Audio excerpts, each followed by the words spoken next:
এই জন্য মুসলমান ভাইয়েরা আমার, মানুষের জীবন নিরাপত্তার জন্য ইসলাম যে দর্শন, ইসলাম যেই আদর্শ তুলে ধরেছেন, আজ মুসলমান এগুলো মানলে বলেন এই দেশে কি আর হত্যা কার্যকর হইতো? এই জন্য আমি বলি, আজ যদি এই দেশের ভিতরে আমাদের জাতীয় মসজিদ বাইতুল মুকাররমের সামনে দর্শনকারী হত্যাকারীর কোনো একটা বিচার করে যদি জাতির সামনে তুলে ধরা হতো, আর জাতি তাকায় দেখতো, আগামীতে কোনোদিন এই দেশে হত্যা আর সংগঠিত হতো না। কথা বলেন ঠিক কিনা?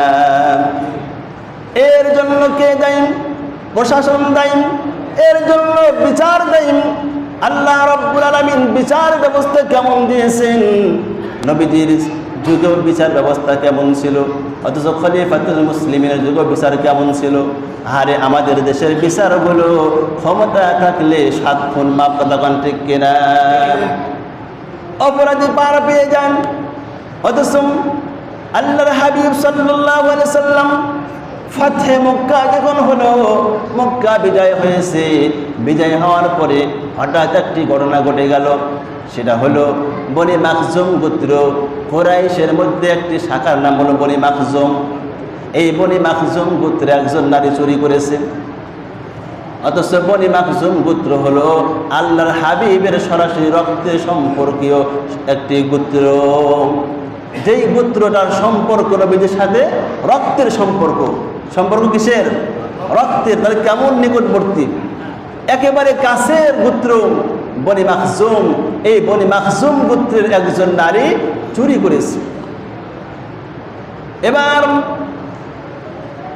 সকলেই মিলে সিদ্ধান্ত নিলাম, যেহেতু চোরের বিচার হবে, হাত কাটা হবে, হাত কেটে দিলে আমাদের গোত্রের মান ক্ষুণ্ণ হয়ে যাবে, বংশের মান ক্ষুণ্ণ হয়ে যাবে।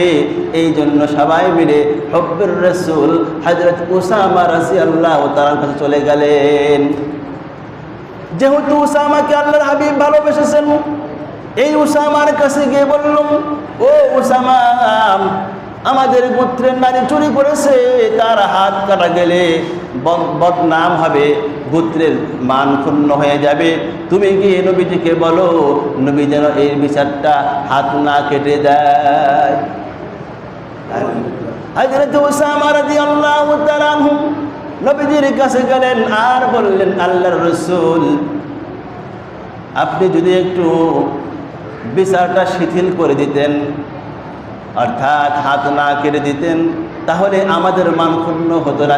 বনি মাখজুম তো আপনারই বংশের গোত্র। আল্লাহর হাবিব কথা শোনার পর চেহারার মধ্যে রাগের ভাব প্রকাশ পেয়েছে। আল্লাহ নবী বুঝতে পারলেন এটা উসামার বক্তব্য না, উসামাকে তার দলের লোকেরা শিখিয়ে দিয়েছে। এই জন্য উসামাকে বলল, উসামা, সবাইকে একাত্র করুন। একাত্র করা হলো। আল্লাহ নবী এবার সবাইকে নিয়ে বক্তব্য রাখলেন। বক্তব্য রাখতে গিয়ে বলেন, ও আমার জাতি, শুনে নাও, তোমাদের পূর্বে বহু জাতিকে আল্লাহ ধ্বংস করে দিয়েছেন। তাদের অপরাধ ছিল, কোনো শক্তিশালী ব্যক্তি যখন অপরাধ করেছেন, চুরি করেছেন, বিচার শিথিল করা হয়েছে, বিচার করা হয় নাই। আর যখন কোনো নিরহ মানুষ, কোনো গরিব মানুষ, ক্ষমতা নাই, লাঠির পাওয়ার নাই, এই লোক যখন অপরাধ করেছে, তাকে শাস্তির কাঠগড়ায় দাঁড় করানো হয়েছে। এই অপরাধে আল্লাহ বহু জাতিকে ধ্বংস করে দিয়েছে। ও আমার জাতি, শোনো, ওয়াল্লাযী নাফসি মুহাম্মাদিন, ওই সত্তার কসম যার হাতে আমি মুহাম্মাদের নফস, লাউ আন্না ফাতিমা বিনতে মুহাম্মাদিন সারাকাত, যে আমার কলিজার টুকরা মেয়ে ফাতেমাও চুরি করতো, লাকাতা'তু ইয়াদাহা, আমি মুহাম্মদ অবশ্যই তার হাত কেটে দিতাম। বলুন সুবহানাল্লাহ। কারণ কি? সাদাকে সাদা বলতে হবে, কালোকে কালো বলতে হবে। বিচার করতে গিয়ে শিথিল করবেন, আল্লাহ ধ্বংস করে দিবেন, গজব নাযিল হয়ে যাবে। এই জন্য আমাদের দেশে যদি একটা বিচার কার্যকর করা হতো, তাহলে আমার বিশ্বাস এই দেশে হত্যা নামক মহাগজব সংগঠিত হতো। কথা ঠিক কিনা? চিন্তা করে দেখুন, এই যে হত্যাকারী যে দেশেই থাকুক না কেন, যেখানেই থাকুক না কেন, কিয়ামতের ময়দানে হত্যাকারী কি অবস্থায় দাঁড়াবে? আল্লাহর হাবিব বলেছেন, কিয়ামতের ময়দানে যে হত্যা করেছে নিহত ব্যক্তি ওই লোকের মাথার চুলের কেশ ধরে আল্লাহর সামনে হাজির করবেন। আর ওই সময় নিহত ব্যক্তির গলা দিয়ে রক্ত পড়বেন। পৃথিবীর ক্ষমতাশালীরা এক সময় দেশে অত্যাচার করেছে, এখন তারা লন্ডনে চলে গেছে, আমেরিকায় চলে গেছে, বিভিন্ন দেশে গিয়ে পার পেয়েছে। কিয়ামতের ময়দানে পালাবার কোনো সুযোগ আছে নাকি?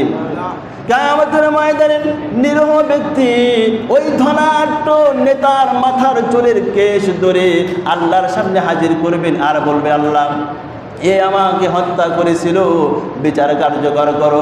আল্লাহর হাবিব বলেন, এই জন্য আল্লাহ তাআলা কিয়ামতের দিন সর্বপ্রথম হত্যার মামলা কার্যকর করবেন।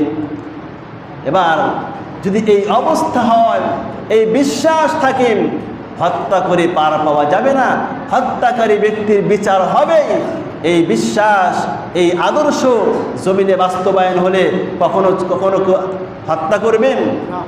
খলিফাতুল মুসলিমিনের যুগে এক যুবক নওজোয়ান, মদিনা থেকে 350 মাইল দূরে তার বাড়ি, 350 মাইল দূরে তিনি ব্যবসায়িক যুবক, ব্যবসা করেন, মদিনার দিকে ব্যবসার জন্য আসতেছে। তখন তো এত উন্নত পথ ছিল না, এত উন্নত যোগাযোগ ব্যবস্থা ছিল না, পাহাড়ি গিরিপথ দিয়ে, পাথরের উপর দিয়ে আসতে হতো। প্রচণ্ড রোদ হলে দিনের বেলায় সবর করতে পারতো না। মুসাফিরগুলো দিনের বেলা বিশ্রাম করে রাতের বেলা রওনা করত। এরকম একজন নওজোয়ান যুবক, সে ব্যবসায়িক সফর করার জন্য বের হয়েছে। অনেক পথ চলার পরে প্রচণ্ড ঘুম তার ভিতরে, এদিকে ক্লান্ত শরীর, তিনি মনে মনে খুঁজতেছেন একটি খেজুর গাছ পেলে খেজুর গাছের নিচে আমার উটটা রেখে আমি একটু বিশ্রাম করব। এই অবস্থায় তিনি খেজুরের বাগান পেলেন। খেজুর গাছের নিচে উটটা রেখে ক্লান্ত শরীর তিনি একটু শুয়ে পড়লেন। ক্লান্ত শরীরে শুইতে দেরি হয়, ঘুম আসতে দেরি হয় না, কথা বলেন ঠিক কিনা? তিনি ঘুমাইয়ে গেলেন। এই দিকে তার উটটি গাছ থেকে ছুটে গিয়ে পাশে ছিল একটি নতুন বীজ লাগানো খেজুরের বাগান, ওই বাগানের ভিতরে বিচরণ শুরু করেছে। এদিকে ওই গাছের যে বাগানের যে মালিক, তিনি বাগান দেখার জন্য আসছেন। সকালবেলা এসে দেখে তার জমিনের ভিতরে এই উট বিচরণ করতেছে, চারাগুলো নষ্ট করে ফেলতেছে। লোকটি যখন উট সরাবার জন্য, উটকে তাড়াবার জন্য পাথর দিয়ে আঘাত করলেন, পাথর আঘাত করতেছে, উট যেন সরে যায়। এভাবে আঘাত করতে করতে একটা বড় পাথর দিয়ে আঘাত করেছেন।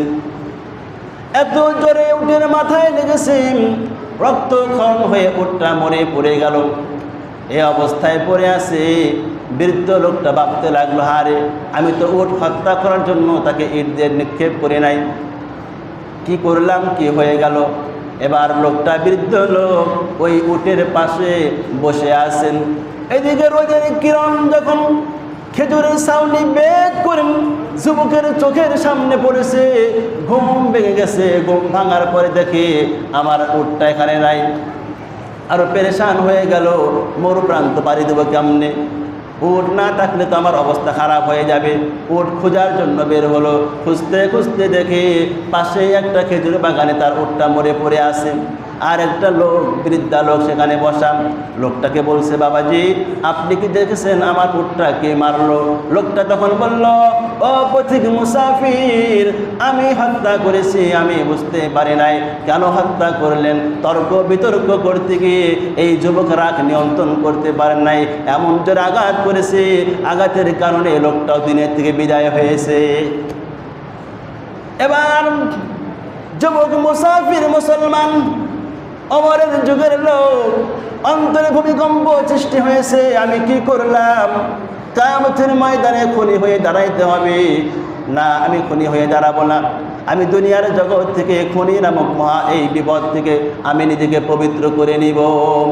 এই জন্য যুবকটা পালালেন না, দৌড়ে আত্মগোপন করলেন না, ওখানে দাঁড়িয়ে থাকলেন। দিন চলে গেল, সন্ধ্যাবেলায় ওই যুবকের সন্তানের বাবার খোঁজে বের হয়েছে।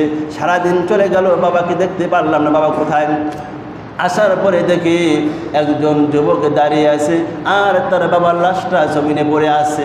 সন্তানরা এবার বলে, ও যুবক, তুমি কি জানো আমার বাবাকে কে হত্যা করেছে? এবার যুবক ডাক দেয়া বলে, আমি তোমাদের বাবাকে হত্যা করেছি। কী কারণে হত্যা করেছেন? এই কারণে হত্যা করেছি। আপনি পালালেন না কেন? বলে, আমি পালাইলাম না এই জন্যই, কিয়ামতের ময়দানে খুনি বলে উঠতে চাই না।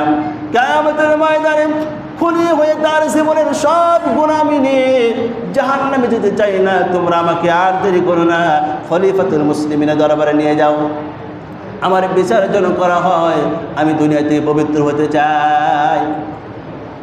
লোকেরা দুইজন ধরে খলিফাতুল মুসলিমের কাছে নিয়ে গেল। নিয়ে যাওয়ার পরে বিচার হবে। বিচারে জিজ্ঞাসা করলেন, ও যুবক, তোমার উট হত্যা করেছে, বিনিময়ে তুমি একটা উট পাবে, লোকটাকে কেন হত্যা করলাম? এবার যুবক ডেকে বলে, আমিরুল মুমিনিন, আমার হুঁশ ছিল না, আমি রাগ নিয়ন্ত্রণ করতে পারি নাই, আমি হত্যা করে ফেলেছি। আপনি শরীয়ত আদালতে আমার বিচার যা করা দরকার তাই করবেন, আমার কোনো আপত্তি নেই। বলুন সুবহানাল্লাহ। ভাইরা আমার লম্বা কথা হবে। এই যুবক শেষ পর্যন্ত নিজেকে আত্মগোপন করেন নাই, করছেন? আত্মগোপন করে কোথায় যাবেন? সাময়িক এই হায়াতের জিন্দিগিতে পার হয়ে অনন্ত জিন্দিগি আপনি সম্মুখীন হবেন কি হবেন না? এই জন্য মনে রাখতে হবে, হত্যা করা, যে ব্যক্তি হত্যা করবেন সে জাহান্নামে যাবে।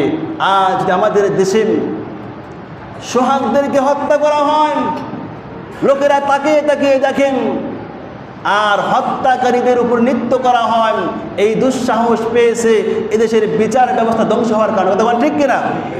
এই জন্য বিচার ব্যবস্থা উন্নতি করতে চাইলে ইসলামী আদর্শ, ইসলামকে মসনদে বসাইতে হবে, ইসলামকে বিচারালয়ে আনতে হবে।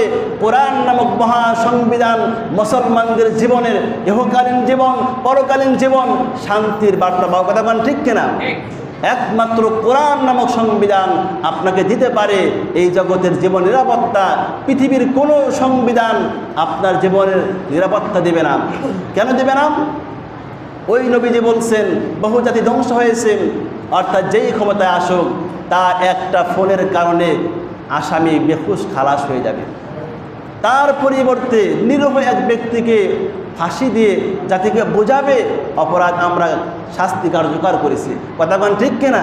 এই জন্য আসুন আমরা এরকম অবস্থান থেকে বের হয়ে আসি, আল্লাহর ভয় অন্তরে ঢুকাই, মুমিনের ইজ্জত নষ্ট করার থেকে বাঁচি।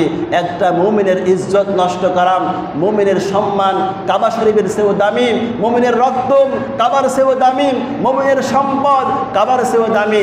চাঁদাবাজি, টেন্ডারবাজি, মানুষকে হত্যা করা, মানুষের মান ক্ষুণ্ণ করার থেকে বাঁচে।